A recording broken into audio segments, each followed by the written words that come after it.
Our Finance Minister Tito Mboweni is due to present his medium-term budget policy statement to Parliament tomorrow. He and his team were given an additional week to work on what is a key financial plan to help the country come through the COVID-19 pandemic and lockdown.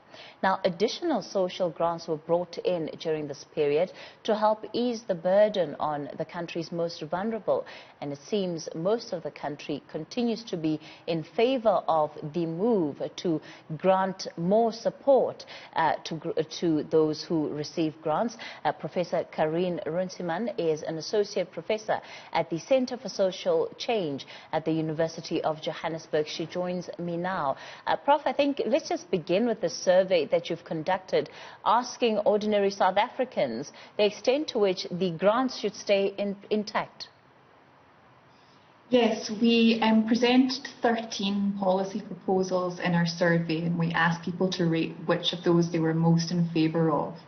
And the three that were most highly rated was providing food parcels to everyone who needs it, the topping up of social grants, and very strong support for the continuance of the social relief of distress grant, the R350 grant.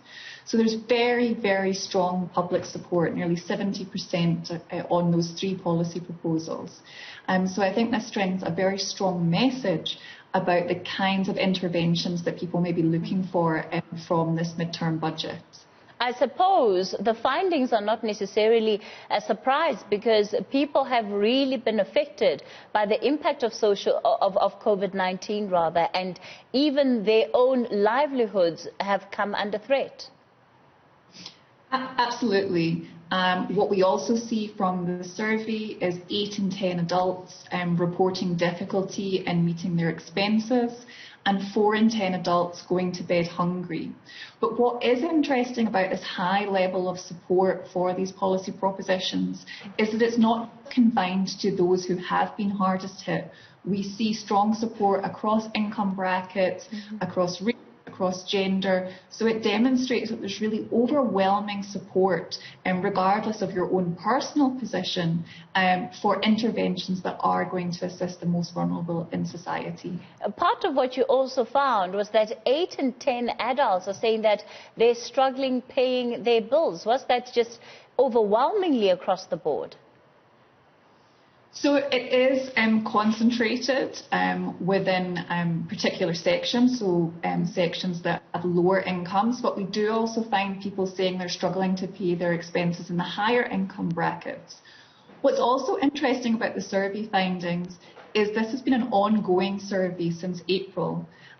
So whereas we might have expected people during the hard lockdown, when many people were prevented from going to work, to be reporting experiencing problems with their expenses, although many people have now returned to work under some kind of normal conditions, people are still reporting having extreme difficulty in meeting expenses. So it's demonstrating the long-term impact of the lockdown measures, and also highlights the need to do things that are going to assist people who are having trouble meeting their expenses.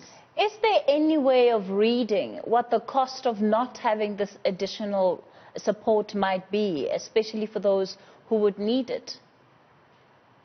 I mean, I think the findings around hunger are quite startling. We're seeing hunger growing as we go through the pandemic, so the levels of hunger are getting slightly bigger with each wave of the survey that we're doing. So it's demonstrating a real social crisis around hunger, and I think that is something that needs very serious intervention, and this is where the extensions and the top-ups to social grants are absolutely vital in providing that basic safety net for people who are really, really struggling. Professor Karine Runciman of the Center for Social Change at UJ, thanks for your time.